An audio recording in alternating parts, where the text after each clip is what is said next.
motivo de este congreso sobre la nueva evangelización, al celebrar los 50 años del inicio del Vaticano II, no podía faltar una mirada histórica que no solo valore el significado del concilio para la Iglesia Universal, sino que también pueda conocer lo mejor posible, aunque en apretado tiempo, cómo se encontraba nuestra Iglesia argentina en esos años, cómo recibió en su seno este magno acontecimiento universal.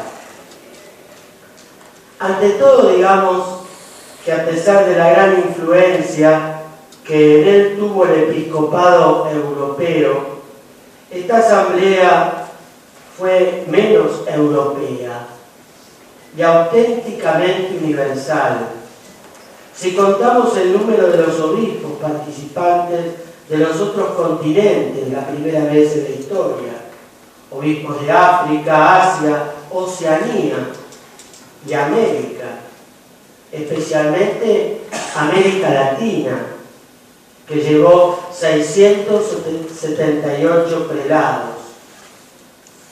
Según los presentes, en la primera sesión del concilio, América Latina contaba con cerca de 500 obispos sobre un total, como se mostró en el Power, 2.450 padres conciliares.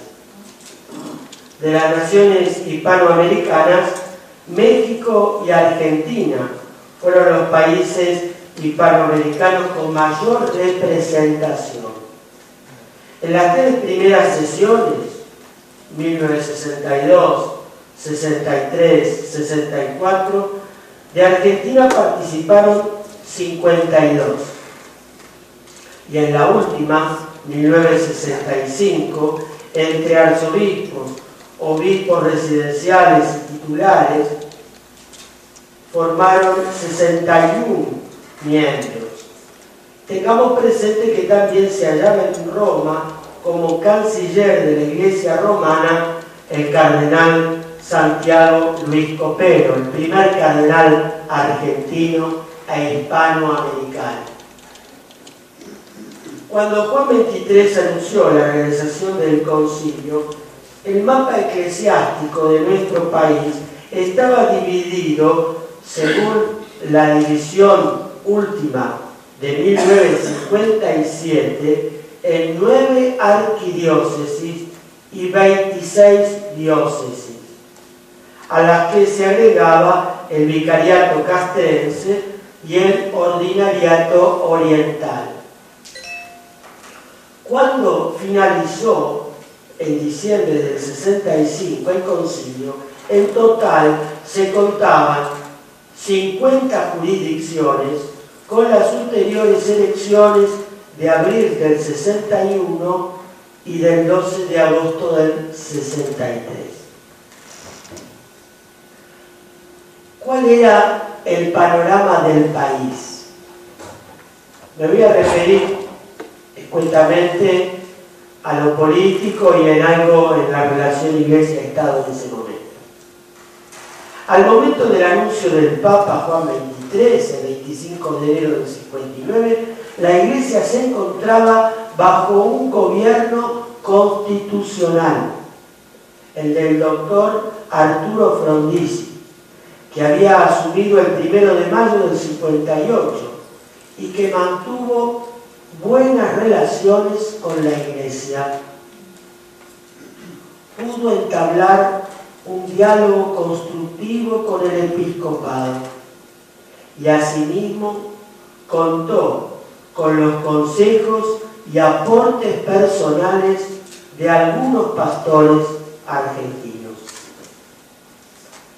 Sin embargo, muchos de ustedes son testigos de ello, fue un gobierno inestable debido a las múltiples presiones externas e internas.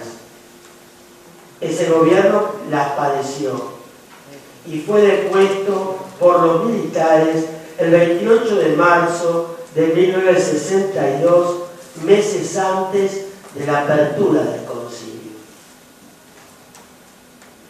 En lo que refiere a la Iglesia, durante su gobierno se había resuelto a favor de la Iglesia un debate que llevaba ya varios años. La reglamentación del artículo 28 del Decreto Ley 6.403 en septiembre de 1958 sobre la libertad de enseñanza, gracias a la cual se permitió el reconocimiento de los grados académicos otorgados por las universidades privadas a nivel nacional. De este modo se consolidaron las fundaciones de la Universidad Católica Argentina, Santa María de los Buenos Aires, la de El Salvador y las que siguieron después. También, y esto es interesante, se había comenzado a estudiar, por obra del doctor Frondizi, el proyecto de un concordato posible entre el Estado argentino y la Santa Sede. El 1 de mayo de 1961, en su mensaje a la Asamblea Legislativa, el doctor Frondizi había anunciado que se proponía alcanzar este acuerdo, que pudo prosperar recién en 1966 en calidad de tal, de un acuerdo.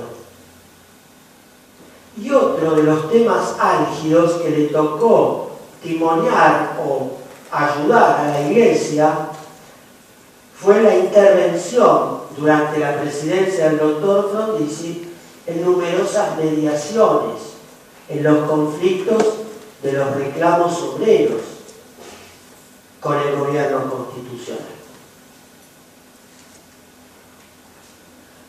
Voy ahora a referirme un poco a cómo se encontraba la Iglesia ad intra en ese tiempo previo al concilio.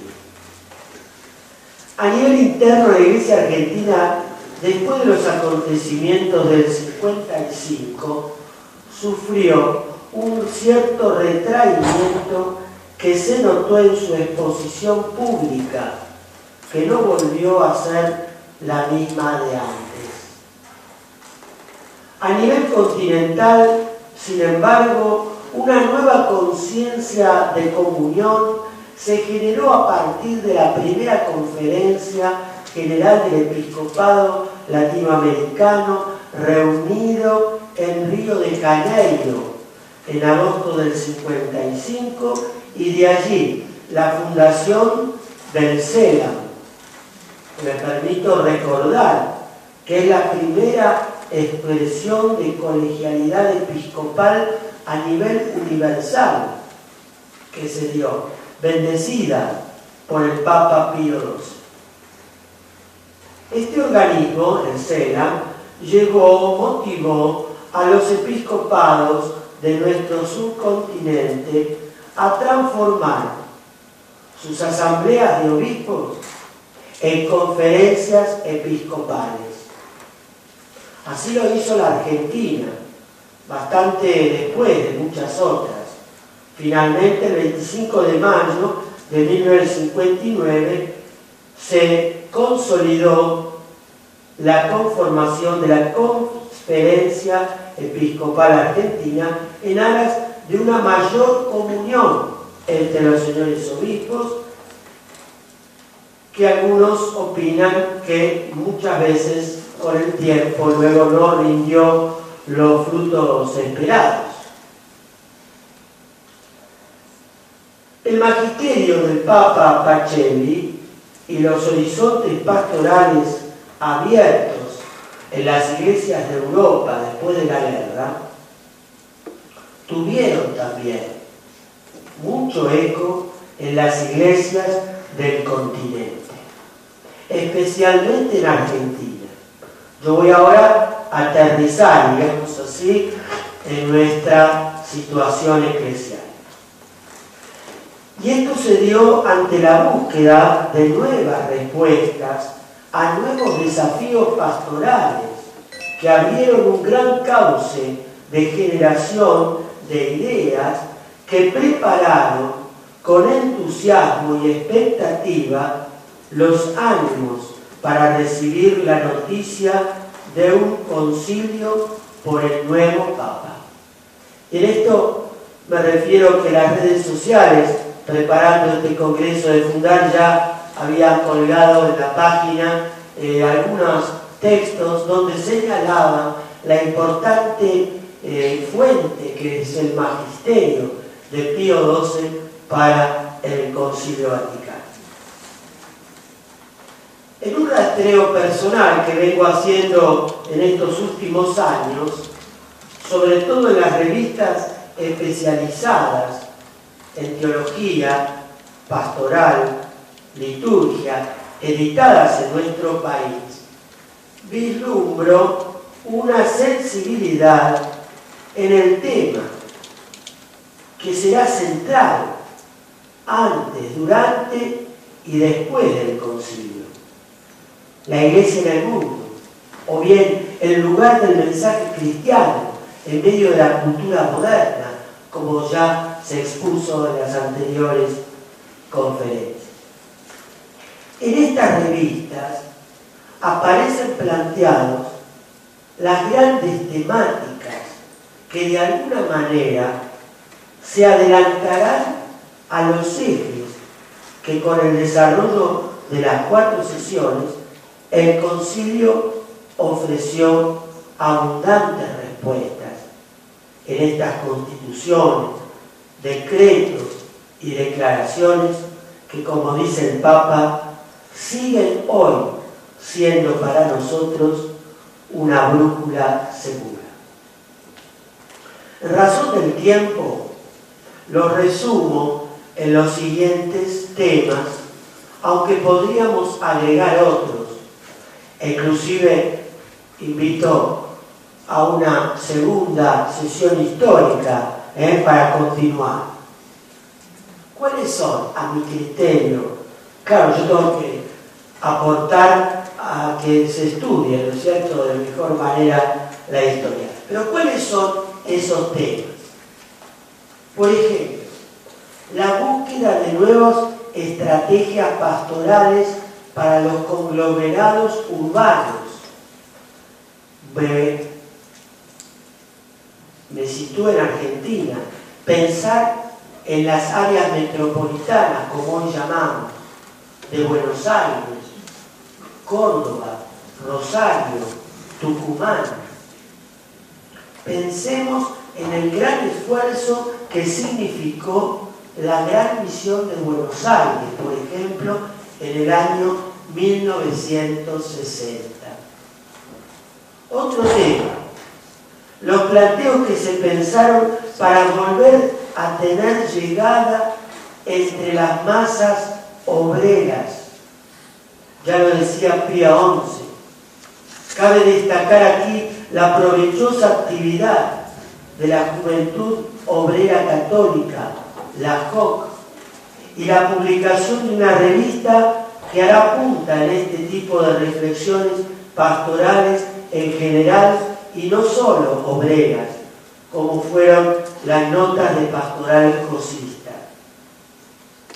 Tercer tema, la presencia en el mundo universitario, donde se aprecia en estos años previos al concilio la presencia de los capellanes, la militancia de la acción católica, desde donde surgió la Juventud Universitaria Católica, la JEC, en esas altas casas de estudios, tanto de la capital y de los grandes nudos universitarios argentinos, como aparte de Buenos Aires, lo eran La Plata, Córdoba, Tucumán o Santa Fe. Otro punto, otro desafío, que me gustó esto que decía Benedicto, no como miedo, sino como oportunidad y no como amenaza. Fíjense el planteo del compromiso político de los cristianos. que fue creciendo en esos años previos al concilio.